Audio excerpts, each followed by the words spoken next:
Elon তেল আর বাজার bag 2 KG মাছ 2 KG আলু 2 কেজি পেঁয়াজ আর আদা রসুন আনবে। আদা রসুন কি ভাতের বদলে খাসনি? সেদিন কেন আদা রসুন আনলাম? না আর বাহির বাইত নিয়ে তো উড়ে এডি আনছে 10 টাকা আদা হয় 2 সপ্তাহ আগে। ভাই কই যান? মরতাম। এ আই যামু।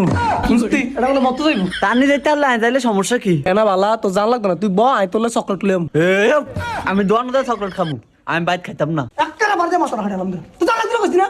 আহতা না যামু কইছি না। আরে কুয়াশাতে তুই উল্টে যাবি, কি কুয়াশাটা হরে দেখছ তুই? তো জান লাগতো না? ই হোল্টা যাবো আসলে যে তেল আনি জানেননি আনি কইলা সুয়াটার খুলে দামু। না না কোনো লাগতো না, আনে শরীরে তো তেল আছে এটা আমি জানি।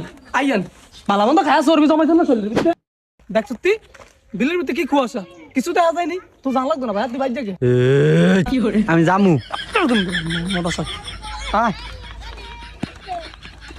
লজেস খাবো বড় লজেস খাবো, দোকানে যাবো 1 কেজি লজেস খাবো, বড়টা খাবো খাসির মাথা দিয়া। কিও তাড়াতাড়ি আইয়েন। তুই যা, আমি আইতাছি, ধর এটা লয়ে যা, আমি স্টেশন থেকে কইরাই।